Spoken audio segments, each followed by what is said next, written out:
Hello guys, welcome to back मध्ये. आज आपल्या बिग बॉस मराठी सीझन 5चा विनर घोषित झालेला आहे. ते अजून कोणी नाही बल्कि आपले सूरज दादा. हा, तुम्ही खरं ऐकला, सूरज दादा बिग बॉस सीझन 5चे विनर कन्फर्म बनलेले आहेत.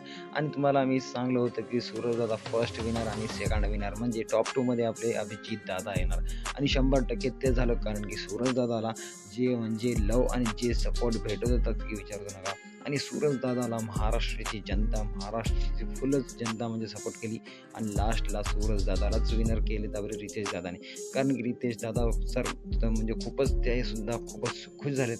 आणि आपली महाराष्ट्रीय ऑडियन्सनं एवढी वोटिंग केली की ते वोटिंग लाईन म्हणजे वोटिंग सिस्टमच हँग झालं. तुम्हाला काय वाटतं आणि तुम्ही किती वेळेस सूरज दादाला वोट केलं मला मला कमेंट करून सांगा. आणि सूरज दादा विनर झाले बिग बॉस सीझन 5चे. मला तर खूपच खुशी झाली. मी तर खूपच वोट केलं होतो. आणि त्यासोबत अभिजित 100% आपला विनर बनला नाही, परंतु निक्कीचं खेळ तमाम झालं. मला काय वाटतं निक्कीचं, कारण की निक्कीला खूपच म्हणजे हेट भेटू लागला. आणि निक्कीला जेव्हा वोटिंग केलं त्यांनी तेव्हा निक्कीला खूपच म्हणजे कमीत कमी वोट भेटले. आता बघूता, सूरज दादा तर बनला, सेकंड विनर अभिजित आहे. गॅरंटी होती की हे दोघंच असणार. निक्की झाली नाही, हे बरं झालं. तुम्हाला काय वाटतं, निक्की व्हायला पाहिजे होती की नाही? मला कमेंट करून सांगा. भेटूया पुढच्या व्हिडिओमध्ये. तोपर्यंत बाय बाय.